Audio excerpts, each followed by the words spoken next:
Assalamualaikum warahmatullahi wabarakatuh. Yang saya hormati Bapak Ibu Guru SMP Negeri 2 Ngawi, yang saya hormati Mas David nanti selaku narasumber juga Bapak Ibu di pagi hari ini. Pertama-tama saya mengajak semuanya yang hadir di forum ini senantiasa memanjatkan puji syukur kepada Allah Subhanahu wa taala, Tuhan yang Maha Kuasa. Hingga saat ini Bapak Ibu berkat rahmat hidayahnya serta nikmatnya kita selalu diberikan kesehatan sehingga kita bisa melaksanakan tugas kewajiban kita sehari-hari di sekolah tercinta ini Bapak Ibu. Bapak Ibu yang saya hormati, di pagi hari ini ada beberapa kegiatan yang harus kita laksanakan. Yang pertama adalah kegiatan pengimbasan dari Mas David selaku guru penggerak. Yang kedua pengimbasan dari Mas David juga sebagai narasumber juga nantinya dalam hal kegiatan apa Mas tadi? Demi Akademi, Gemini Akademi. Nah, nanti Bapak Ibu akan dilatih tentang penggunaan artificial intelligence-nya ya. Nanti di terakhir adalah PMO. Di PMO nanti saya sendiri, saya juga akan mengimbaskan juga apa yang sudah disampaikan oleh sebelumnya oleh Mas David. Bapak Ibu yang saya hormati, di topik yang pertama adalah kita membahas sesi pertama ini adalah budaya positif Bapak Ibu. Beliau Mas David mendapatkan tugas pengimbasan karena memang di sekolah awal guru penggerak yang diikuti di angkatan berapa nih Mas? 11 ya, angkatan 11. Dari tugas kegiatan dari fasilitator adalah mengimbaskan budaya positif ini di lingkungan sekolah. Di pagi ini Bapak Ibu, saya merefleksikan dulu apa yang sudah kita jalankan selama ini, penguatan budaya sekolah yang sudah ada tentunya menjadi hal penting, menjadi kekuatan kita sekolah SMP Negeri 2 Ngawi ke depannya dalam mendukung keberhasilan capaian-capaian yang sudah ada. Saya yakin Bapak Ibu mungkin sedikit sadari atau tidak, Bapak Ibu sudah melihat, mengobservasi ya, sudah melihat, mengamati sendiri budaya positif yang sudah ada di sekolah kita. Apa salah satunya Bapak Ibu? Bisa Bapak Ibu sebutkan? Budaya positif itu luas Bapak Ibu. Jadi ini sebuah pendekatan di mana dalam mendukung proses suatu lingkungan kerja. Salah satunya adalah apa Bapak Ibu? Penguatan karakter. Bapak Ibu berdiri di menyambut anak di pagi hari itu merupakan juga budaya positif, budaya penguatan karakter di sini Bapak Ibu. Kemudian kalau hari Senin setelah upacara, nah MC menyampaikan capaian-capaian anak, prestasi-prestasi anak di pagi hari itu Bapak Ibu. Nah itu juga bagian dari membangun budaya positif sekolah Bapak Ibu, dan hal-hal lainnya baik internal atau eksternalnya banyak sekali kita jumpai di sekolah ini. Nanti Bapak Ibu kalau lebih lanjut terkait dengan budaya ini akan disampaikan langsung oleh narasumber, yaitu Mas David selaku guru penggerak, dan akan menyampaikan, mengimbaskan semuanya ini. Bapak Ibu nanti kalau tertarik menggali informasi materi terkait budaya positif ini, nanti Bapak Ibu bisa ikut di sekolah guru penggerak di angkatan nantinya angkatan 12. Tunggu saja angkatan 12 nanti kalau sudah dibuka. Kalau memang jatahnya ada Ngawi, kuota Ngawi, silahkan Bapak Ibu guru yang P3K, ASN, silahkan untuk mencoba mendaftarkan diri. Bisa Bapak Ibu ya, kesempatan Bapak Plus sudah menyampaikan, dibuka kesempatan seluas-luasnya untuk Bapak Ibu mengupdate informasi pengembangan diri Bapak Ibu agar tidak ketinggalan dengan yang lainnya. Ini saja pembuka dari saya Bapak Ibu. Selanjutnya terkait materi budaya positif akan disampaikan oleh Mas David. Monggo Mas David. Ya, terima kasih Pak Menteri kesempatannya. Bismillahirrahmanirrahim. Assalamualaikum warahmatullahi wabarakatuh. Alhamdulillahirrahmanirrahim. Terima kasih Pak Menteri atas kesempatannya. Saya ucapkan juga kepada Bapak Ibu guru, terima kasih kesempatannya sudah bisa hadir, bisa rawuh di kesempatan kali ini. Mohon izin untuk sharing ya. Dan ini ternyata momennya pas nih Pak Metrik. Setelah kami kemarin didatangi oleh fasilitator sekolah penggerak, kemudian beberapa dari kami diundang untuk untuk mendapatkan pencerahan dari fasilitator, ternyata ada kesinambungan dan ada amanah yang harus kita laksanakan, yaitu salah satunya adalah merencanakan kesepakatan kelas hingga disepakati, bahkan membubuhkan tanda tangan dan ditempel di kelas seperti itu. Mungkin kemarin sudah disampaikan oleh Bapak Kepala Sekolah, mungkin Bapak Ibu guru yang hadir di media center juga sudah mengetahui, dan ini adalah salah satu budaya positif yang bisa kita lakukan di kelas. Bapak Ibu mohon izin untuk menyampaikan topik apa saja yang mungkin saya sampaikan. Ada 8. Yang pertama nanti adalah perubahan paradigma positif, kemudian disiplin positif, kemudian nilai-nilai kebajikan, kebutuhan dasar manusia, kemudian motivasi perilaku manusia, ada posisi kontrol guru, keyakinan kelas, dan segitiga restitusi. Nah, 8 konsep yang dicanangkan oleh Kementerian Pendidikan ini melalui salah satunya di guru penggerak. Ini fungsinya adalah kita sebagai guru penggerak itu digerakkan untuk bagaimana menjadi pelopor budaya positif di sekolah.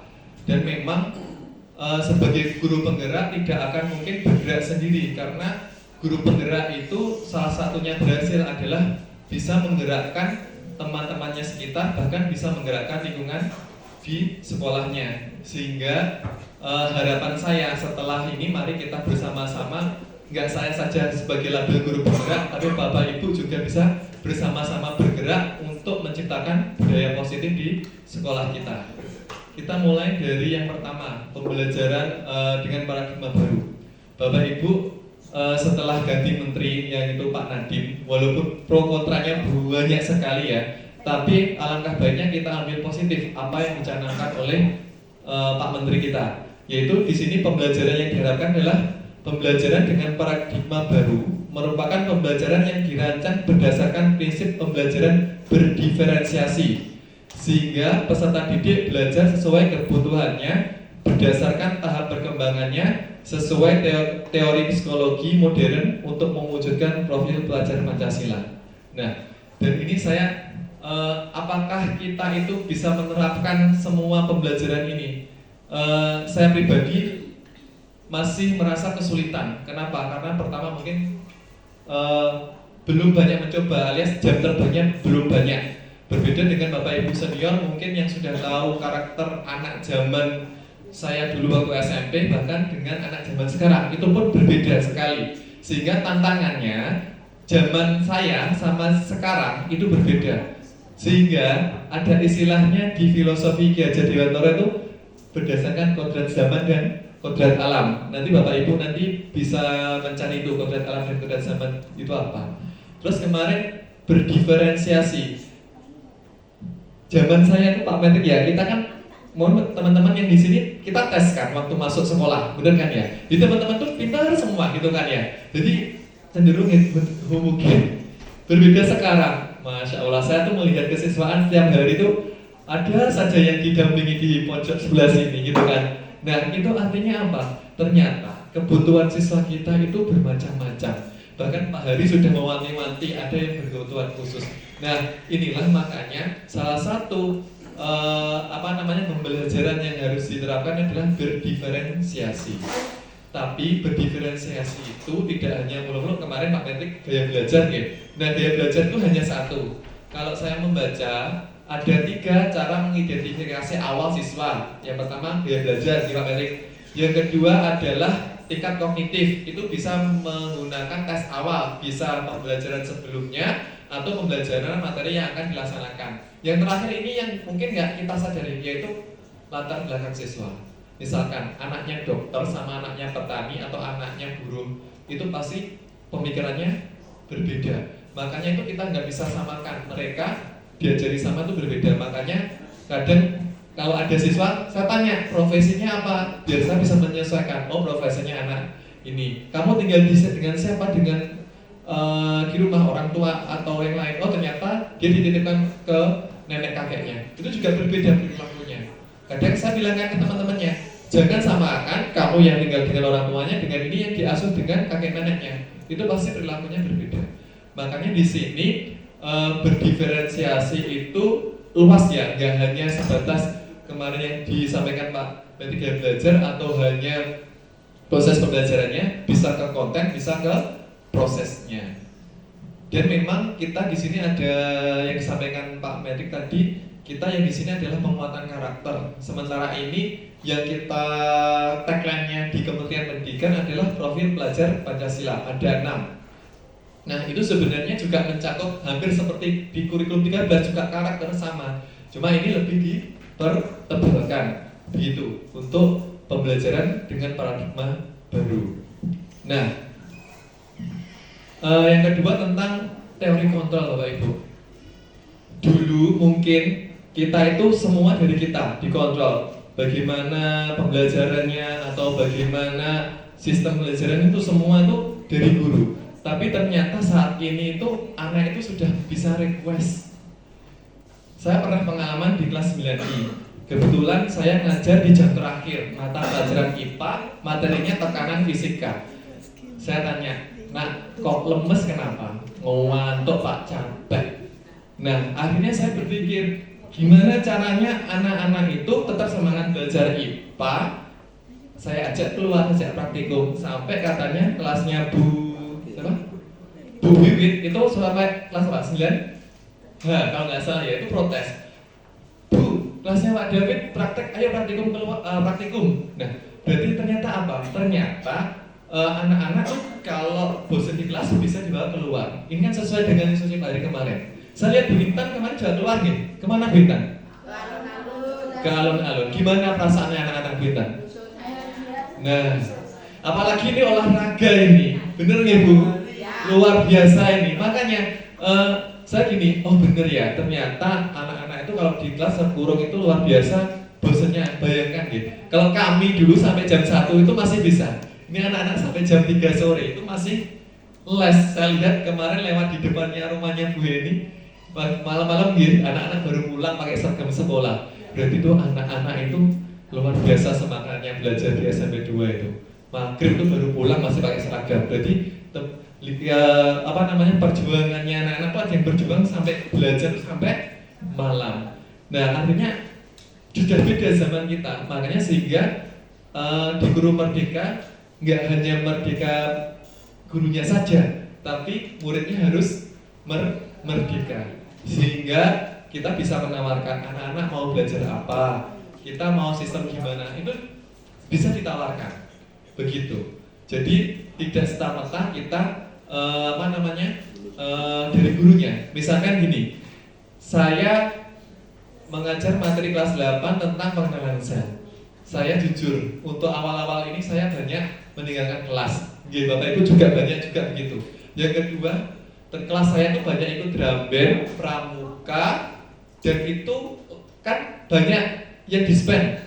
Masa saya nanti tiba-tiba ulangan, saya kasihan mereka, pasti nilainya jelek. Solusi saya adalah membuat tugas proyek, yaitu membuat perbedaan sel hewan dan sel tumbuhan. Terserah, saya sudah kasih contoh, saya kasih kemerdekaan ke mereka. Mau modelnya seperti apa? Kan nggak apa-apa nih Pak, itu tugas. Jadi nggak harus serta-merta harus tulis atau ujian. Nah, artinya kita tuh komunikasi ke saya gini mikirnya. Kenapa kok saya harus begitu? Karena ada istilah gini. Guru itu level tertinggi guru apa? Apakah guru ASN, PNS? Apakah guru yang sertifikasi? Apakah guru penggerak seperti saya? Jawabannya apa? Yang benar? Guru olahraga. Apa guru olahraga? Yang paling Nih, ternyata itu jawabannya adalah guru yang menginspirasi siswanya, atau guru yang menghambat ke siswanya, atau guru yang dirindukan siswanya. Sampai jenengan nggak masuk, dicariin gimana, ditelepon di WA. Nah, berarti itu guru jenengan itu guru yang dirindukan siswanya. Bahkan gini, mungkin teman-teman yang angkatan saya itu punya pengalaman ya, sudah lulus SMP, moro datang ke rumah guru SD-nya, atau guru, ada nggak di sini yang bapak ibu guru yang masih didatangi ke rumahnya siswanya? Nah, berarti jenengan adalah guru yang dirindukan siswanya. Tepuk tangan dong. Nah, harapannya begitu. Saya juga gini. Nah, ini yang saya amati, bapak ibu guru coba yang mohon maaf gitu, yang waktu kita apa namanya terakhir itu loh apa bagian raport. Coba guru yang dicintai muridnya itu pasti pembagian raport membawain karangan bunga apa? Buket, buket hadiah. Ada yang dapat seperti itu? Alhamdulillah, berarti itu bentuk cinta. Tapi sayang itu katanya gratifikasi gitu Bapak Ibu. Tapi saya harap itu salah satu bentuk cintanya anak-anak ke jenengan. Berarti jenengan sudah berhasil menjadi guru yang dirindukan oleh siswanya. Dan itulah harapan dari kurikulum Merdeka ini. Selanjutnya ini adalah merubah stimulus respon menjadi teori kontrol. Ini contohnya. Stimulus respon tentang dunia yaitu realitas kebutuhan kita sama. Kita tuh tidak sama karena kita beda. Nah, kemudian semua orang tuh melihat hal yang sama. Itu juga nggak bisa.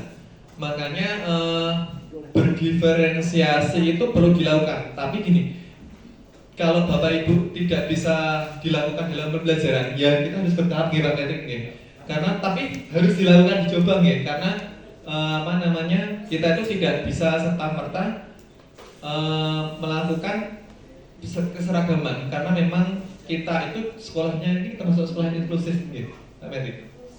Belum juga. Tapi kita bebas karena kita zonasi sehingga kita tidak bisa memilih siswa kita tuh yang baik atau yang pintar atau enggak itu tidak bisa. Sehingga kita harus punya pemikiran yang berbeda dengan sebelumnya begitu. Nah, ini Bapak Ibu, ada istilah juga disiplin positif. Saya bacakan. Disiplin itu berasal kata disiplina yang artinya adalah belajar. Ini mengacu pada disiplin diri yang memiliki tanggung jawab terhadap apa yang dilakukan berdasarkan nilai-nilai yang diyakini. Kemudian disiplin positif itu merupakan salah satu cara menerapkan disiplin yang bertujuan untuk menumbuhkan kesadaran serta memberdayakan peserta didik tanpa imbalan atau penghargaan, reward, ancaman, atau hukuman. Nanti ada sangkut pautnya dengan digaris sama posisi kontrol nanti saya sangkutkan di situ. Kemudian sebagai pendidik tujuan kita adalah menciptakan peserta didik yang memiliki disiplin diri sehingga mereka berperilaku mengacu kepada nilai-nilai kebajikan universal dan memiliki motivasi intrinsik dalam perubahan perilaku ke arah yang lebih baik. Bu Susiana, saya mohon izin ngambil kasus kita kemarin mohon izin Bapak Ibu mohon jangan disebarluaskan. Ini salah satu praktek Bu Susiana yang menurut saya sudah sesuai ini. Bu Susiana, saya izin Bu Susi. Jadi begini Bapak Ibu, ada kasus di kelas 8, kelas saya sama kelasnya Bu Sela. Ibu Sela 8 Bu Sela. Bu Sela. Ya, kasusnya saya sebutkan. Kemudian Bu Susiana mendatangkan saksi-saksi, mendatangkan orang yang berkasus itu, tidak langsung dimarahi sama Bu Susiana. Ditanyai bukan dituduh kamu lakukan tidak, tapi Bu Susiana langsung menanyakan silakan kamu tanya, kamu jelaskan apa yang sudah kamu lakukan. Nah, dan Bu Susiana tidak langsung memarahi bergerak tidak. Dan itulah contoh praktik disiplin positif. Bagaimana anak itu sadar dan tidak berani. Dan alhamdulillah sekarang anaknya sudah berangsur-angsur lebih baik Bu. Terima kasih Bu Susi. Dan itu harapannya lah apa yang dipraktekkan seperti Bu Susiana itu bisa kita terapkan. Jadi setidak serta-merta nanti kasus sedikit ke BK. Tidak. Kalau bisa kita selesaikan sendiri. Begitu Bapak Ibu. Mungkin kasus yang kemarin yang bertengkar, saya melihat itu juga tidak memarah. Dua ya Pak Gersom, ya Pak Gersom nggak ada. Sama Bu Susi juga yang berdua bertengkar. Mungkin nanti bisa belajar dengan Bu Susi untuk cara mengatasi siswanya ini. Karena memang Yun Sewu, nanti kalau Bu Susi sudah pensiun, Pak Gersom sudah pensiun, ya dengan yang muda ini loh. Tapi kan tetap dikader Bapak Ibu. Tetap Bu, tetap dikader. Tidak hanya mungkin beliau yang senior sudah ada jabatan juga perlu kita contoh. Makanya saya ngamati nih Bapak Ibu kalau menyelesaikan kasus itu saya melihat bagaimana cara mengatasi. Karena apa? Karena saya jujur saya juga tidak bisa mengatasi kalau ada kasus sedemikian rupa. Bapak? Oke, belajar dulu. Ini kulaan ilmu dulu. Ada banyak nilai-nilai kebajikan Bapak Ibu. Jadi nilai kebajikan misalnya yang disampaikan Bu Susiana itu adalah memahamkan siswa sehingga siswa sadar akan kesalahannya agar tidak mengulangi seperti itu. Juga misalkan Pak Arief punya program Gema Parut kemarin. Coba Gema Parut itu kan kelihatan mana anak yang tidak gerak, mana yang gerak. Dan untungnya itu banyak yang gerak gitu. Dan benar kata Pak Hari, kalau gurunya itu hanya nyuruh saja, itu nggak gerak. Makanya Bapak Ibu sebagai kalau kita kerja bareng bersih-bersih itu, guru minimal nyontoi dulu. Kalau nyuruh-nyuruh nggak gerak kelihatannya siswanya. Nah itu contohnya, itu juga salah satu itu saya ceritakan waktu itu Gema Parut bagaimana gotong royong kita sehingga kita bisa juara 2. Kalau kita itu tidak ada Pak Arief dan Pak Hari itu menginstruksikan kita untuk segera hadir 2 hari itu nonsens, kita nggak bisa dapat juara 2. Dan itu hasil itu pasti tidak mengkhianati usaha, dan itu yang kita kita garis bawahi. Sehingga nilai kebajikan yang kita dapatkan selama proses dalam melaksanakan pendidikan atau kegiatan SMP 2 ini harus kita teruskan. Termasuk memberi penghargaan itu juga saya luar biasa ya, karena pasti saya di WA wali Bapak gini, kemarin kok anak saya itu dapat juara tapi kok nggak dia, jadi orang tuanya kayak termotivasi, anaknya juga diikutkan lomba, alhamdulillah dengan biaya sendiri. Memang kita itu kalau lomba semua di biaya sekolah ini nggak mungkin, pastinya kan orang tua harus terlibat seperti itu. Contohnya nanti bisa saya sampaikan untuk nilai kebajikan yang lain. Nah ini Bapak Ibu, kenapa kok banyak kasus di sekolah kita, terus banyak anak-anak yang nakal. Kemudian saya amati, apakah ini karena kita yang salah mendidik? Ternyata bukan. Faktor pertama, anak itu susah diatur itu kan faktor apa? Bapak Ibu Muri? Keluarga, benar Bapak Ibu, latar belakang. Saya tuh tanya latar belakangnya anak kelas saya yang berkasus itu. Ternyata orang tuanya tidak tinggal serumahnya, dia dititipin di neneknya. Saya yakin beda gitu. Kita yang khusus sendiri sama dititipin ke neneknya itu kan pasti pengasuhannya berbeda. Sehingga kita juga ya kan Mas Dodo, ini caranya akhirnya mau dan mau kita nanti yang di sekolah itu yang memenuhi kebutuhan anaknya. Nah, kebutuhan anak itu apa saja? Ada 5, ada penguasaan, ada kasih sayang, ada bertahan hidup, ada kesenangan, ada kebebasan. Misalnya gini, anak ini butuh perhatian, diperhatikan. Kadang gini, anak itu kalau kita marahin terus, itu kira-kira sama kita akan semakin bisa jejak sama tidak? Tidak kan? Makanya, saya gini, kalau saya terlalu halus, nanti anak tambah geledek bahasa itu. Kalau saya kasar, tambah mangkel. Nah, makanya berarti tetap caranya digabung. Ya kadang keras, kadang halus. Hanya bisanya itu saja. Nah, makanya posisi kebutuhan anak-anak beberapa harus kita berikan. Kemudian memang sandang pangan papan. Mungkin anak-anak saya lihat tuh jamunya juga cukup. Tapi kok memang ternyata memang tidak dibelanjakan sesuai dengan kebutuhannya, buat beli pulsa, mau game atau apa, ternyata itu juga. Nah, terus kebebasan, misalkan tadi anak-anak mungkin terkungkung di kelas, pengennya keluar, dan coba sesekali Bapak Ibu bisa mengajak ke outdoor kelas, coba sesekali, monggo, itu bisa dilaksanakan. Kalau misalkan jamnya panjang, kalau 1 jam kan nggak bisa, kalau 2 atau 3 jam bisa. Nah, ini Bapak Ibu yang hubungannya bagaimana untuk menciptakan disiplin positif itu bisa tanpa suatu penghargaan atau tanpa suatu hukuman. Jadi ada 3 motivasi orang itu berperilaku dari motivasinya. Yang pertama itu karena menghindari hukuman. Misalnya begini, kenapa? Ada alasan kenapa kita harus datang tepat waktu, absen kita sendiri jam 6:30 sampai jam 7. Pertama, biar gak dimarahin Pak Hari. Ya. Yang kedua, karena sadar saya guru harus memberi contoh siswanya.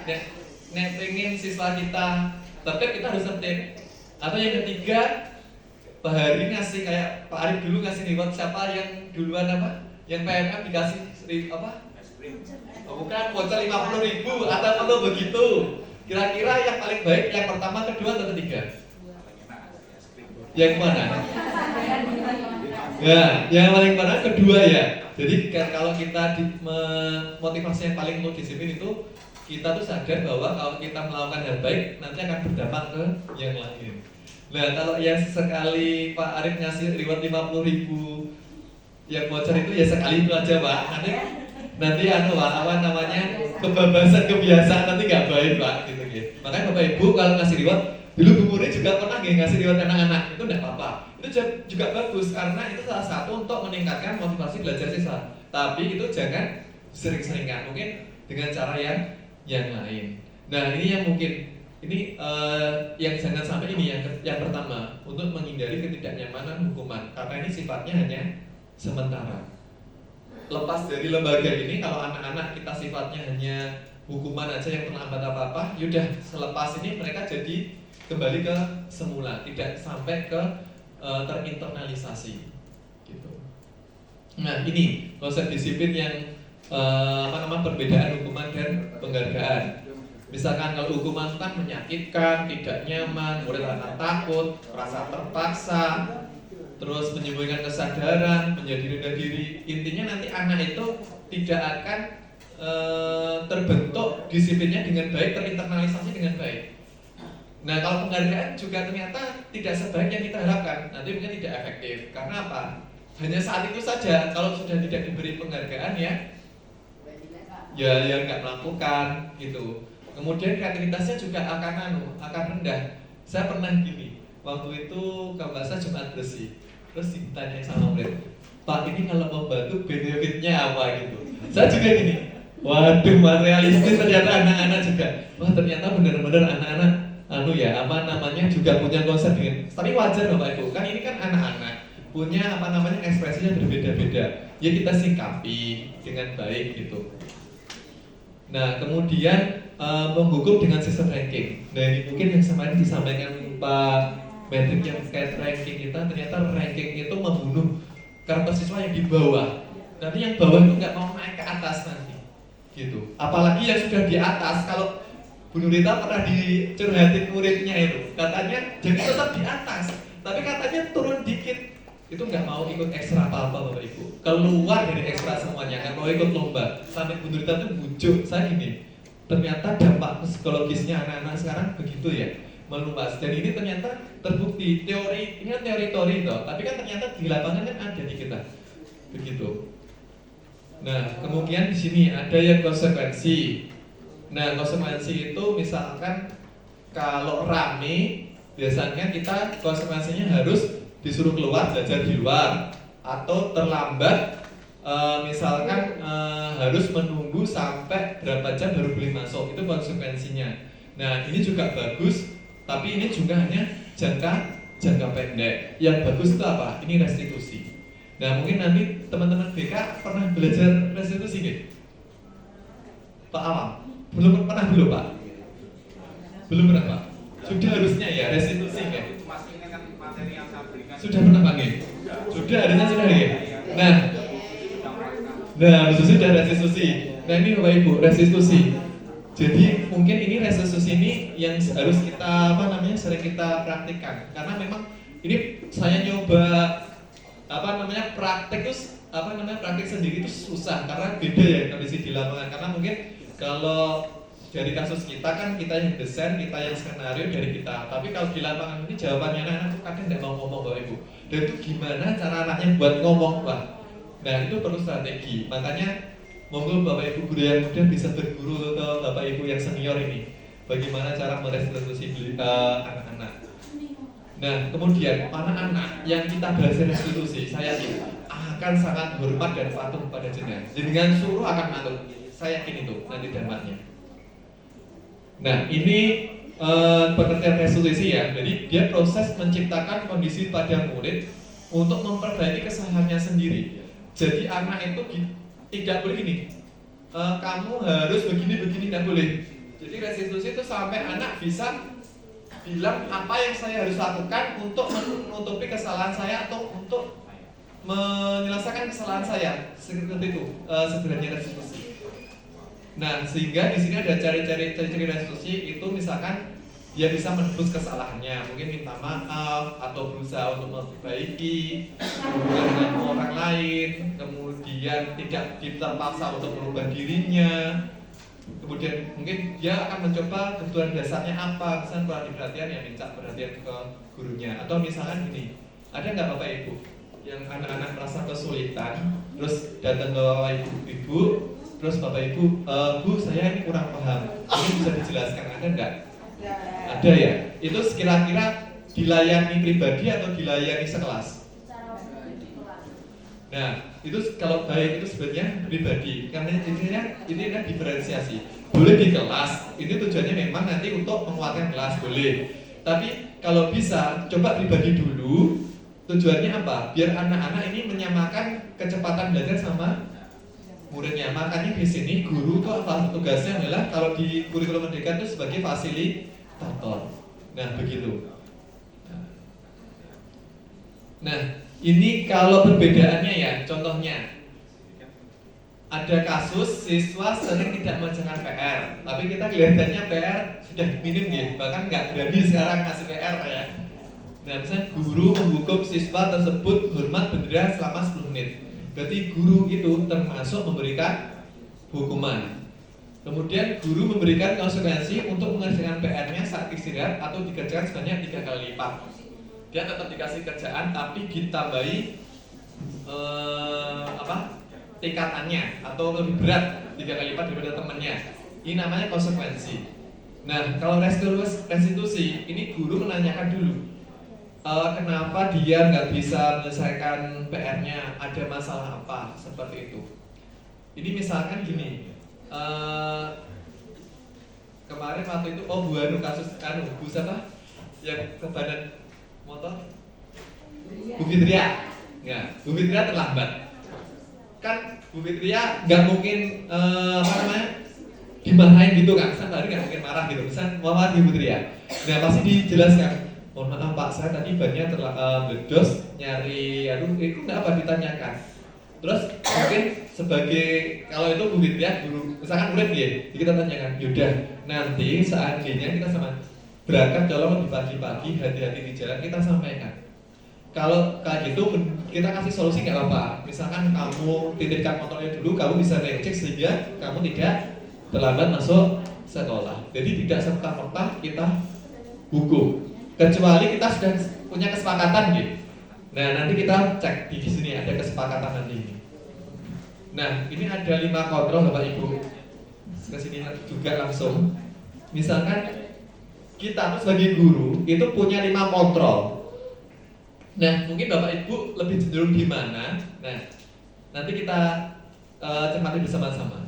Siswa tidak memakai atribut lengkap saat upacara. Ini yang memperhatikan hanya kesiswaan saja, tapi alangkah baiknya kita juga ikut berpartisipasi. Misalkan ini, kalau yang tipe guru penghukum itu patuhi aturan sekolah lalu berdiri di depan barisan, di kelompok nesek, terus dihukum depan barisan, misalnya gitu.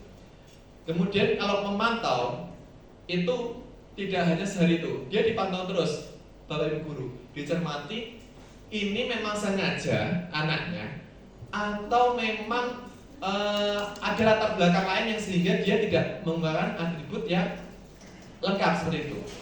Nah, kalau teman, misalkan hanya gini, ayolah tertib, kemudian buat Bapak Ibu guru bangga, seperti temannya ngasih tahu temannya gitu loh. Nah, itu teman, ada yang seperti itu. Kemudian membuat guru merasa bersalah. Berapa kali Bapak Ibu guru harus beritahu kamu jangan sampai membuat Bapak Ibu guru kecewa. Jadi kayak kita tuh sudah pegel ke siswanya, terus manggil ke siswanya seperti itu termasuk membuat rasa bersalah ke siswanya. Ada yang manajer, apakah kamu tahu kesalahanmu? Ditanya dulu, kira-kira bagaimana kamu akan memperbaiki kesalahanmu? Kira-kira yang terbaik dari 5 ini yang mana? Manajer. Tapi sulit gitu tapi ini Bapak Ibu memang inilah yang ideal manajer. Ini kembali nanti ke restitusi lagi ke masalah tadi. Nah,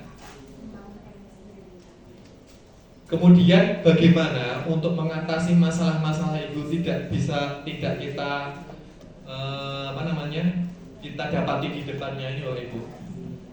Saya kemarin mengikuti pemaparan Bu Narsih waktu pemaparan aturan kelas. Nanti Bu Murni izin untuk di-share ulang ke Bapak Ibu guru. Mungkin yang baru-baru juga belum tahu aturannya gitu. Nah, nanti gini Bapak Ibu. Saya dulu bingung membuat keyakinan kelas itu gimana? Apakah keyakinan kelas sama aturan kelas itu sama? Coba Bapak Ibu guru bisa menjawab. Apakah aturan kelas sama keyakinan kelas itu sama atau beda? Beda, beda. Dulu saya pikir keyakinan kelas itu buat aturan baru di kelasnya khusus. Ternyata tidak. Ternyata keyakinan kelas itu kembali merujuk ke aturan kelas. Makanya waktu itu saya bingung. Tidak boleh gondrong. Itu ternyata bukan keyakinan kelas. Kata tidak itu tidak boleh nih Pak di keyakinan kelas. Nanti gimana caranya nanti kita diskusi lagi. Jadi Bapak Ibu yang belum membuat keyakinan kelas, terutama Bapak Ibu wali kelas, monggo nanti segera dibuat, ditulis. Kalau bisa kayak di kelasnya Bu Unik ada? Tidak ada. Kelasnya Bu Unik dulu di sebelah itu sudah benar itu. Ditulis, di banner, terus tanda tangan Bapak Ibu guru sama anaknya, tanda tangan di bawah. Maka nih kemarin diskusinya dari fasilitator. Dan itu harus terpasang sebelum 24 September nih Pak. Nih, nanti itu, monggo ke Bapak Ibu. Banner boleh, kertas boleh Pak. Nanti banner aja yang besar nih. Berarti nanti diganti kelas saya. Banner nanti. Nah, nanti nih, mengapa keyakinan kelas dan peraturan kelas itu tidak sama? Nah, misalkan kalau aturan kelas, aturan sekolah itu kan berlaku secara general untuk semua warga sekolah mulai dari 9A sampai 7K. Tapi untuk keyakinan kelas atau kesepakatan kelas ya sama istilahnya, itu hanya di lingkungan di kelasnya masing-masing. Nah, saya sudah pernah melakukan ya. Jadi Bapak Ibu bisa memulai dengan yang pertama berdiskusi dengan anak. Sebenarnya yang pertama adalah aturan kelasnya apa, itu ditulis. Tapi lupa itu. Saya pernah praktek waktu lokakarya itu lupa Pak. Buat peraturannya apa, terus dibuat kalimat positif, baru dibuat keyakinan, disepakati itu lupa itu 2 jam itu tidak selesai. Kalau buat itu. Tapi kalau menurut saya bisa Bapak Ibu dilontarkan ke anak-anak. Tapi ini ya Bu, tidak memboleh menggunakan kata tidak, jangan. Pokoknya kalimat-kalimat negatif itu tidak boleh, dilarang. Kenapa? Misalkan gini, tidak boleh, misal gini, tidak boleh pakai make up. Yang teringat di otaknya anak apa? Yang terbayang gambaran, tidak boleh pakai make up. Make upnya kan yang gambar. Misalkan itu, jangan pikirkan gajah. Yang di otak kita adalah gajah. Makanya ada istilahnya kalimat positif untuk mengubah kalimat itu sehingga yang dipikirkan otak anak-anak itu keyakinan kelas yang benar-benar bagus untuk mendisiplinkan anak-anak. Misalkan gini, tidak boleh terlambat. Berarti yang dipikirkan adalah kata terlambatnya. Sebaiknya gimana katanya? Tepat waktu berarti jam 7 datang. Nah, saya buat itu anak-anak datang pukul 06.45 sehingga anak-anak akan berpikir 06.45 sudah di sekolah. Misalkan seperti itu. Terus tidak boleh merusak misalkan gini, fasilitas sekolah. Nah, juga menjaga fasilitas sekolah dengan baik, maka mereka akan berusaha menjaganya. Jadi kalimat negatif itu dari anak-anak, tugas kita sebagai wali kelas atau guru mapel itu tidak apa-apa sebenarnya membuat itu. Itu kan haknya jenengan waktu di jamnya itu. Nah, sehingga membuatnya harus menjadi kalimat positif. Nah, kemudian menempelkan keyakinan itu di kelas. Nah, ini bagaimana pembentukan keyakinan kelas saya kembalikan ke jenengan karena saya pernah melakukan itu memang bagus, tapi tidak efisien, terlalu panjang waktunya. Nah, yang ketiga ini terakhir Bapak Ibu, segitiga restitusi saya menebalkan lagi ke Bapak, mohon izin. Jadi yang pertama itu menstabilkan dulu anak-anak. Seperti kemarin Bu Susi itu dijelaskan kita tuh juga pernah salah gitu kan ya.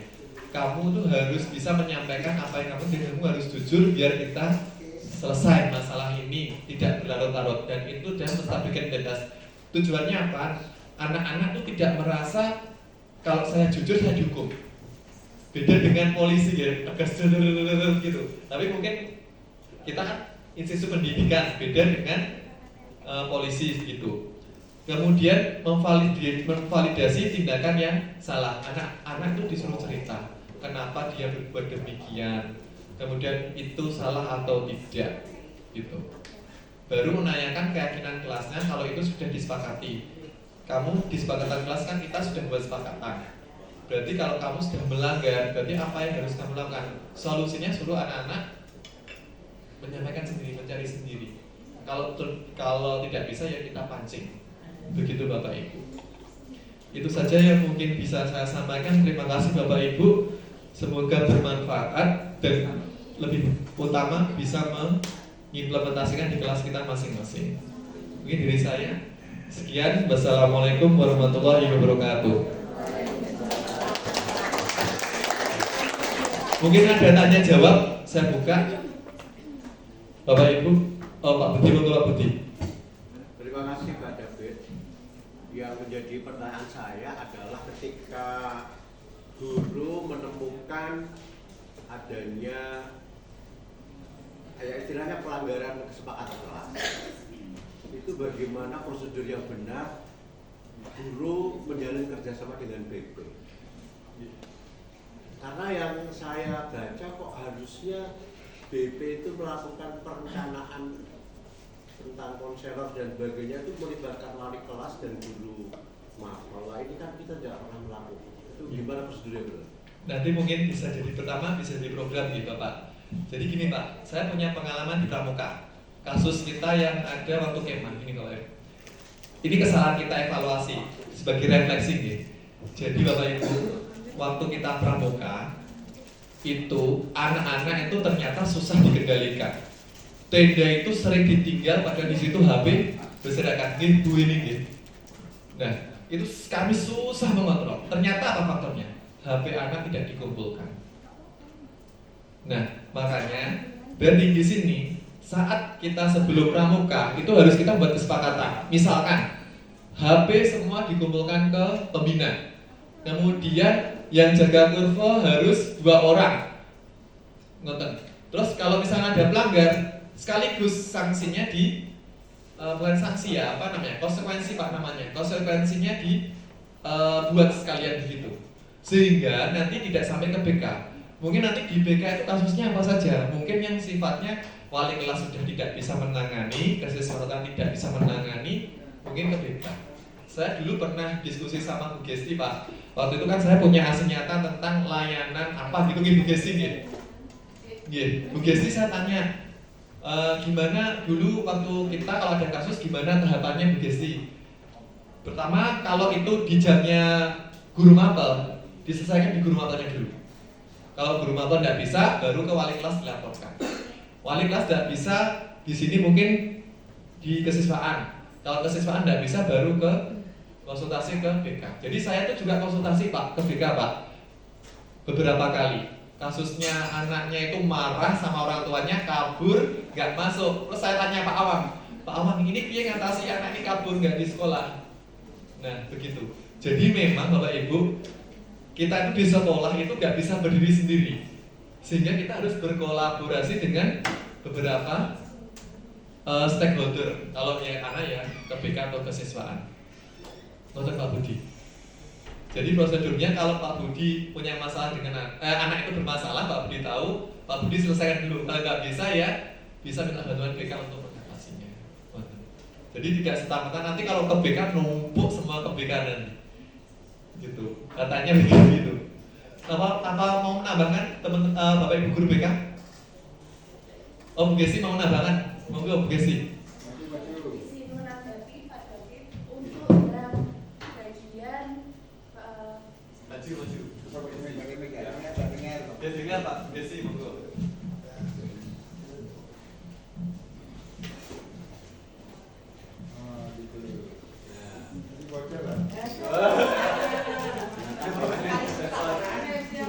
mohon izin Bapak Ibu untuk menyampaikan berkaitan dengan kasus tadi. Kalau menurut dengan tata tertib di sini dan budaya di sini, kami sebagai BK itu memfasilitasi dalam istilahnya mendampingi siswa agar perilakunya itu lebih baik lagi. Jadi BK itu tidak boleh menghukum gitu. Kami pun biasanya solusi terakhir, saya anggap terakhir itu perjanjian dengan orang tua. Jadi kami menghubungi orang tua, Bapak Ibu, putra jenengan datang sekolah seperti ini. Kemudian kami membuatkan surat perjanjian. Kalau saya pribadi, kalau ada bukti nyata, biasanya saya screenshot. Kemudian saya print. Kemudian saya minta anaknya untuk meminta tanda tangan orang tua, seperti itu. Jadi hanya kerjasama, kemudian home visit. Tapi alhamdulillah untuk tahun ini, 2 tahun terakhir saya rasa tidak perlu dilakukan karena kasusnya itu tidak sampai memerlukan home visit, seperti itu. Kemudian untuk BK, karena kami mengawal saja, maka yang terakhir itu malah kesiswaan. Apabila kami nanti sudah selesai mendampingi tapi anaknya mohon maaf kok tidak ada perubahan dan sebagainya, baru kami menyampaikan ke kesiswaan bagaimana baiknya, seperti itu. Ada beberapa kasus ya 2 tahun lalu Bapak Ibu kesiswaan yang BK dan wali kelas sudah tidak bisa mengatasi ya, waktu itu wali kelasnya Bu Intan Indria sudah home visit berkali-kali, itu tidak dapat diatasi, akhirnya ya sudah monggo kami kembalikan ke kesiswaan dan ke Bapak Kepala Sekolah, seperti itu. Jadi BK tugasnya mendampingi, memfasilitasi siswa dalam 4 bidang Bapak Ibu. Jadi bidang pribadi, sosial, belajar, dan karir, seperti itu. Kemudian saya izin menanggapi pertanyaan dari Pak Budi. Pak Budi, kami dari BK juga berusaha untuk semakin berbenah seperti itu, karena layanan yang kami berikan dasarnya adalah angket kebutuhan dari siswa. Jadi saya selaku guru BK, saya menunggu kelasnya rapi dulu Bapak Ibu, karena kemarin kan dibagi lagi. Ini saya sudah menyebar angket, jadi nanti materi yang saya sampaikan ke kelas 7 itu sesuai dengan angket yang diisi kelas 7. Oh ternyata 7A banyak anak yang masalah dalam pertemanan. Jadi nanti saya menyampaikan atau memberi layanan ke 7A itu seputar pertemanan. Nah seperti itu. Kemudian berkaitan dengan kerjasama dengan guru mapel, ya kami mohon untuk kedepannya lebih bekerja sama lagi dengan baik, karena mungkin sebelumnya hubungan mungkin BK dengan wali kelas atau BK dengan guru mapel itu kurang. Jadi kami juga minta maaf dan mohon kedepannya untuk bisa bekerja sama dengan lebih baik lagi. Gitu. Jadi kami selain dari angket itu menerima laporan dari guru mapel, wali kelas, dan juga anak-anak. Jadi kalau anak-anak punya bukti itu kami juga tampung, seperti itu. Pak David izin menyampaikan. Terima kasih. Mohon maaf apabila ada kekurangan. Wassalamualaikum warahmatullahi wabarakatuh.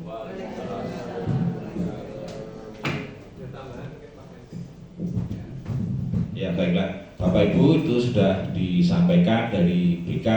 Jadi sekali lagi benar yang disampaikan oleh Mas David tadi, begitu banyak beragam kebutuhan anak didik kita hingga tingkat ya ibaratnya mungkin kenakalan itu, harapannya tentunya Bapak Ibu semuanya memiliki keterampilan di awal tahun ajaran kemarin Pak. Sekarang saya sudah menyampaikan contoh bagaimana restitusi itu.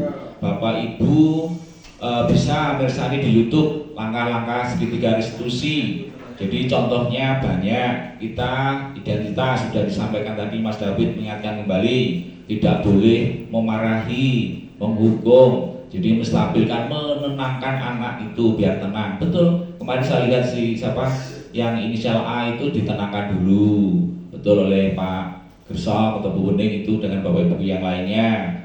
Kemudian baru divalidasi tindakannya, ya disampaikan saja. nanti kronologis seperti apa, alasannya apa dan sebagainya. Kalau sudah tenang Bapak Ibu, langkahnya seperti itu, bukan dicerca berbagai macam pertanyaan, dia bukan tersangka dan sebagainya. Kita tidak berhak seperti itu Bapak Ibu. Kita kan pendidik, tentunya berbeda dengan polisi. Kemudian yang ketiga, keyakinan kelas. Nah, kita banyak sepakat Bapak Ibu, budaya positif kita dalam kelas itu dibuat, makanya dari awal dulu saya sudah mensosialisasikan juga, monggo Bapak Ibu praktek untuk membuat kesepakatan kelas dengan anak di kelas, terutama Bapak Ibu wali kelas. Nah, ini saya mengingatkan nanti di sebelum kunjungan dari fasilitator Pak Yudo di bulan September, kelas-kelas itu monggo wali kelas itu sudah wajib menampilkan, menayangkan, menempelkan kesepakatan kelas itu Bapak Ibu.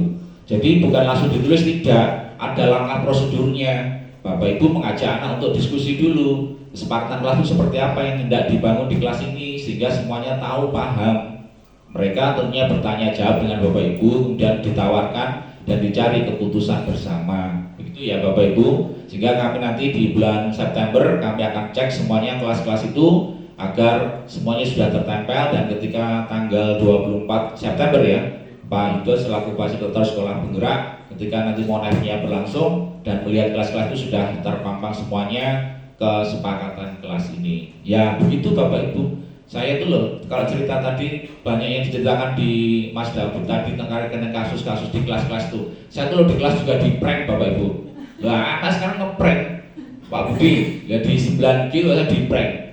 Pak, anaknya juga aktif tanya, Pak Menteri sama bertanya ini, pertanyaan bahasa Inggris, pertanyaan sama. Awalnya itu dua anak itu malu-malu mau tanya dengan saya. Saya tuh menanggapi juga serius, jangan anak bertanya, saya menjelaskan juga serius Bapak Ibu. Ya tiba di prank saya itu. Dan gini pertanyaannya, ini rudul di TikTok Bapak Ibu anak itu. Pak Menteri, pertanyaan apa tuh? Kalimat ini tuh benar atau salah ya? Anda You asleep. you sleep atau you asleep? Anda dapat tidur. Loh, kalimat itu kan yang benar, kalau mau Anda boleh mengizinkan tidur kan tunjukkan sleep. Semua tuh tidur semua. Lah seperti itu ngepranknya anak-anak itu. Terus, loh, what are you doing? Kenapa kamu lakukan itu? Ternyata mereka ngajak bergurau, Bapak ngeprank itu. Nah, sampai sejauh itu anak-anak, ya saya juga menangkap mereka itu kan guyon gitu Bapak Ibu, mengajak intermezzo di kegiatan di pembelajaran itu. Ya saya memaklumi juga, ya sejauh itulah keberagaman anak kita saat ini. Makanya ilmu-ilmu yang ada itu monggo Bapak Ibu update, dipelajari mulai ketika diskusi, kesepakatan kelas, semuanya itu nanti akan ada manfaatnya Bapak Ibu, sampai nantinya bagaimana kita nanti menyusun modul ajar yang berdiferensiasi tadi itu, baik kontennya, prosesnya, produknya, semua itu ada manfaatnya Bapak Ibu. Nah, terkait dengan keberagaman tadi, tentunya anak-anak yang ABK, artinya yang spesial juga ada, itu harus juga ada penanganannya sendiri, didampingi sendiri, yang sedang sama yang kurang itu juga berbeda tentunya cara kita mengatasinya. Ya itu Bapak Ibu, terima kasih Mas David informasinya dan ilmunya di sini. Mudah-mudahan bisa lancar nanti di semua dalam akhir dari program guru.